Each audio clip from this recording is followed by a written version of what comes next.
Uncovering the truth. Why is mainstream media silent on the chaos in London? Welcome back to British Stand, where we expose the stories the mainstream media often glosses over. In today's report, we're diving deep into the heart of London's recent protests and the shocking scenes that unfolded. Buckle up, because what you're about to hear may challenge your views and stir up some heated debates. The unfolding chaos. Pro-Palestine protest in London. Yesterday, London became a battlefield as pro-Palestine demonstrators took to the streets, voicing their solidarity for Palestine amid escalating tensions. While the world watched the spectacle, the mainstream media focused on the predictable aspects: the arrests, the statements from officials, and the obligatory condemnation from the Prime Minister. But beneath this facade lay a disturbing undercurrent of hatred and division that permeated the protest.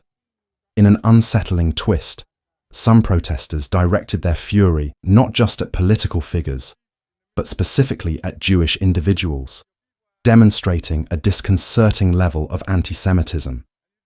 If the roles were reversed, if pro-Israel supporters had unleashed a similar torrent of hatred, you can bet there would have been an outcry across the nation. So, why is the media silent about this glaring double standard? Are we witnessing a disturbing trend of tolerating hate in the name of activism? Two-tier policing, a disturbing reality. As the events unfolded, it became clear that there was a troubling disparity in how the police responded to different groups. Video footage emerged, showing officers seemingly turning a blind eye as pro-Palestinian supporters hurled insults and vitriol at Jewish individuals. One particularly shocking moment featured an elderly woman, a prime example of this phenomenon, who boldly proclaimed that Hamas were the good guys while verbally assaulting a passerby, all in front of a police officer who stood idly by. If the roles were reversed, would she still be allowed to voice her opinions without consequence? This glaring lack of police action raises critical questions about the integrity of law enforcement in times of civil unrest. The media's reluctance to act. Despite the chaos, mainstream media coverage has largely skirted the harsher realities of these protests. Why? Perhaps it's because discussing the nuances of free speech and hate speech doesn't fit neatly into their narratives. Instead, we are left to grapple with the consequences of this silence. As a society, should we tolerate expressions of hate disguised as political activism? What does it say about us when we allow such behavior to go unchecked? The media's silence only serves to embolden those who wish to sow division among us. The political fallout. Nigel Farage takes a stand. In the midst of this turmoil, another political storm is brewing. Nigel Farage has publicly criticised the government's recent decision to relinquish control over the Chagos Islands to Mauritius, describing it as a significant capitulation that could jeopardise Britain's security. His call for an urgent parliamentary debate has stirred controversy and questions about the implications of this handover. While the focus remains on the protests in London, what about the strategic interests of the UK on the global stage?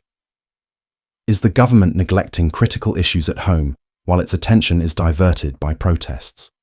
The implications are enormous, and the public deserves to know what's at stake. Public sentiment.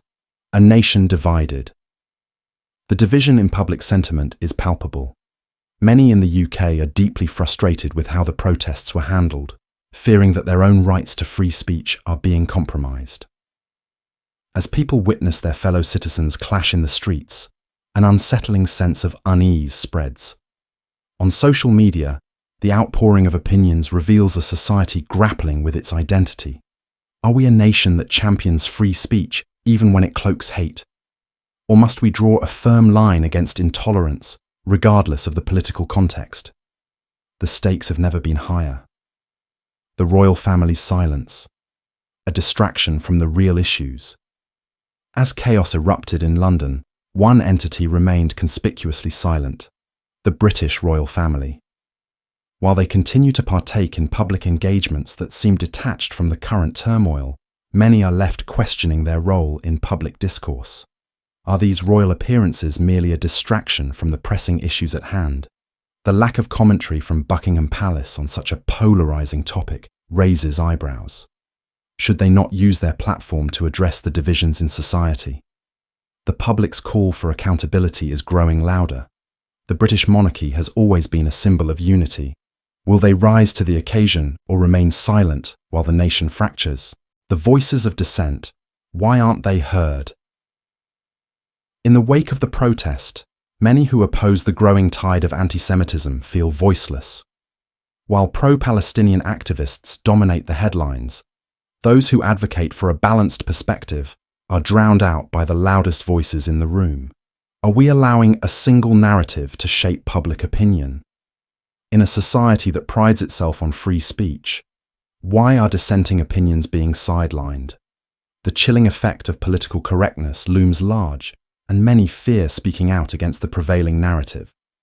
The potential consequences, social ostracization, job loss, or even threats, have left many silent. Is this the price we pay for activism gone awry? Rising extremism, a cause for concern. The events in London are not isolated. They are part of a broader trend of rising extremism across Europe. As political tensions escalate and societal divisions deepen, the risk of violence grows. The question must be asked, are we on the brink of a larger conflict? With extremists on both sides gaining traction, the potential for violence looms large. The stakes are higher than ever, and we must confront the reality that unchecked hate can have dire consequences. It's time to confront the elephant in the room. Can we allow hatred to dominate our public discourse without facing the consequences? Conclusion: a call for accountability. As we look to the future, the questions are glaring. How will the government, law enforcement, and even the royal family respond to the rising tensions? Will we confront the growing hatred head-on, or will we allow it to fester in the name of free speech? This is a critical moment in British history, and it's time for the public to demand accountability from their institutions. We cannot afford to look away. Are we prepared to fight for a Britain that stands for justice, fairness, and equality, or will we allow division and hatred to tear us apart? The future of our society hangs in the balance. Let's not let it slip away quietly. Your opinion matters. What do you think about the events in London? How do you feel about the police's response? Should the royal family take a more active role in public discourse? Share your thoughts in the comments below, and don't forget to like and subscribe for more insightful coverage of issues that matter to you. Together, we can ensure that all voices are heard and that the truth is never silenced.